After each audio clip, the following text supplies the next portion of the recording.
Cha, uyabona kona mase ngiyicabanga kahle indaba yalo baba lona kanye kanye naleli thimba lakhe leli kahle kahle lo baba ungijwayela kabi. Ya lo baba lo ungijwayela kabi impela lento yokuthi aphume ezidlangalaleni athi yena ubhizi ufunana nami. Ungijwayela nje kabi lo baba lona. Le nhlikinhliki lena ingijwayela impela nje. Mina ngazi ukuthi lo baba lo ingqondo yakhe ngempela isebenza kanjani. I really don't understand ukuthi ingqondo yalo baba lo isebenza kanjani. Kuyihlazo nje ebuthweni lalapha ondini ukuthi liholwa indoda enengqondo esebenza kancane njengalo baba. Kuyihlazo nje kakhulu lo baba ulithela ngehlazo ibutho lasondini. Ibutho ngiyalihlonipha. Lo baba iposition yakhe kumele ngabe uhloniphekile, kumele ngabe ngiyamhlonipha ngoba iposition yakhe kwaZulu inkulu uma ngabe ewumdidiyeli webutho. Kodwa umbuzo uthi umhlonipha kanjani umuntu ongazihloniphi yena? Ungavela usuke nje ubize abezindaba onhlaka production, ubabize maqede ufuna ukuzosongela mina kwabezindaba. Into ebukwa yiwo wonke umuntu, into ebukwa amaphoyisa, into ebukwa umhlaba wonke ngisho overseas. Bayayibuka lento yakho ubhizi unjalo nje, ulimi lakho alisokiwe, ulimi lakho liyahlaphaza nje lu-loosed ulimi lakho. Uzokhuluma into engafanele uyikhulume ezidlangalaleni. After that uzoclaim ukuthi mina ngiyadelela. Ngidelela kanjani mina wena ukwazi ukukhuluma izinto ezibucayi kangaka uyikhulume ezidlangalaleni ubiza bezindaba uzokhuluma izinto zokusabisa umuntu eSouth Africa ungisabise ungisongele. Buphi ubuhlakani bakho? Engifuna ukwazi ke Mhlongo ukuthi uhlangothi likaMntwana uZonda Magwala linamabutho. Njoba nje mina isilo kimi kuMntwana uZonda Magwala ekuyomela ukwazi ukuthi sinamabutho, singamabutho thina suMntwana uZonda Magwala. Angeke sivume ukuthi kuzophuma wena. Ulixoki futhi wena Mhlongo. Ulixoki kabi nje. Kuzophuma wena ngeinhloso zakho ezipersonal uzosebenzisa ibutho ngoba ufuna ukufeza inhloso zakho.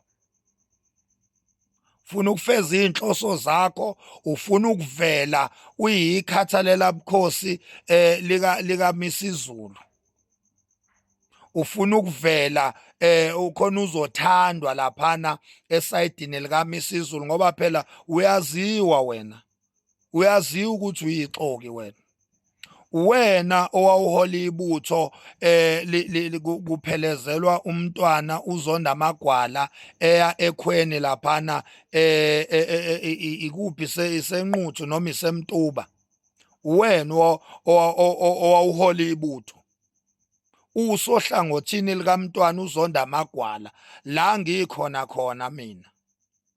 Uthe ujika wena khwiqeqe awusekho usuhambela kude noMntwana uZonda Magwala usuvumbuka lapha ngaphesheya kwaMntwana uMisizulu. Ulixoki kabi. Njengamanje uphusha iagenda yokuthi ufuna akubone uMntwana uMisizulu khona lezi imali ayilanda lapha eSwatini nawe ezokuhlephulela. Uphusha nje iagenda yakho epersonal, ufuna ukusebenzisa ibutho kube ngazuthi manje kunebutho elingalifuni iqiniso kanti wena uzonda iqiniso ngenxa yokuthi ufuna ukubhenefitha lapha kumntwana uMisizulu. Manje ezibhlungu ke ngikuphathele zona Sipho Mhlongo ukuthi angeke ubhenefithe lutho lapha kuMisizulu ukude kabi. Baningi kakhulu abantu ababhenefithayo lapha, baningi kakhulu abantu ababhenefitha lapha kule stokfela sika Misizulu. Ngeke ubhenefithe lutho wena. Angiphathi ke futhi njengoba isitifiketi inkantolo seyasidabula nje njengoba uMisizulu vele ngokomthetho engesesona isilo, ngoba phela isitifiketi inkantolo yamchitha ngecala yayisisidabula.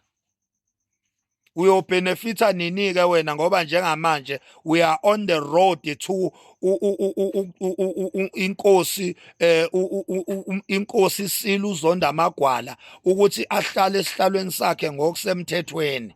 Iyona nto leyo manje uZulu okumele ayinake ukuthi umntwana iSilo uZonda Magwala sihlale esihlalweni saso ngokusemthethweni ngoba vele ngokomthetho inkantolo yasidabula isitifiketi sika Misizulu akasesona isilo.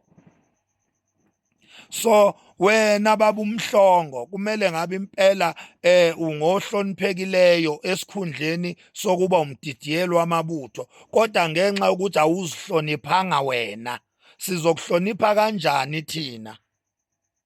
Sizokuhlonipha kanjani thina? Lento nje yokuthi ubize onhlaka production uzo addressa mina ungisongele, ukhuluma indaba zokuthi kuyophela inhlamvu. Uchaza ukuthini mawuthi kuyophela inhlamvu? Uchaza ukuthi uzongidubula, uzothumela izinkabi zakho ukuthi zingilande zingidubule mawuthi kuyophela inhlamvu.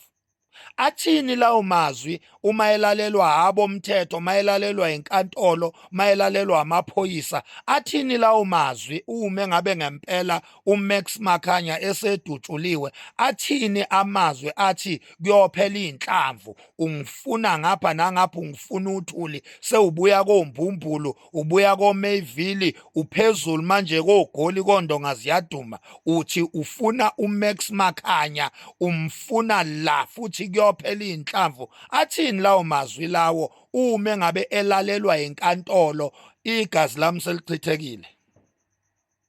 Funa ukukutshela ko ukuthi wena nethimba lakho ngeke ningenze lutho Mhlongo, ngeke nje ningenze lutho. Uyangisabisa, ungisabisa ngamasemba nalabonuka isihlama labo manwayindunu, izinkabi zakho lezi othi uzithumelela eGoli ukuthi ziyofuna mina. Omanwayindunu labo bathumele eGoli ukuthi bayofuna mina. Osihlama bonke labo ngibalindele ekuseni emini ntambama phakathi kwamabili, ngeke baze bangenze lutho, ngeke baze bangenze lutho. Ya, ngisho ngingaphuma wena uqobo, ngisho ngaphuma wena uqobo, ngeke nize ningenze lutho, ngeke nje nize ningenze lutho. So ngicela niyeke nje ukulona ingijwayela kabi, ningisongela ngamasimba ngoba ngeke ningithinte, ngeke ningenze lutho. Ya, nginsizwa mina, ngisiyena, angisilona ibhoqongwana. Ngeke uze ungenze lutho Sipho mfoka Mhlongo, ngeke uze ungenze lutho, ngeke uze ungenze lutho. Nethimba lakho losikhotheni, izinkabi zakho lezi ningifuna nazo, ngeke ningenze lutho, luthela khohlwana, ngeke ningenze lutho. Isilo umntwana, iSilo uZonda Magwala, iSilo uZonda Magwala, umntwana uSimakade uyena oyiSilo. Kusho mina ongakuthandi lokho gede uyangidakela. Ngithi mina iSilo sikaZulu umntwana uZonda Magwala uSimakade, umntwana uZonda Magwala uSimakade, iSilo. Umuntu okwazi ukuyihlonipha, umuntu ongenawo amahlazo namanyala, isona iSilo ke leso. Ongakufuni ke lokho gede ke uyangidakelwa, ongakufuni nje lokho gede ngempela. Ya, bengithi nje angikutshele lokho wena Sipho Mhlongo ukuthi khohlwa nje, ngeke uze ungenze lutho. Ngisho ungangithola mina uzongithola bese ungenzani, ngeke uze ungenze lutho. Forget indaba yakho gede, ngiyangidakelwa.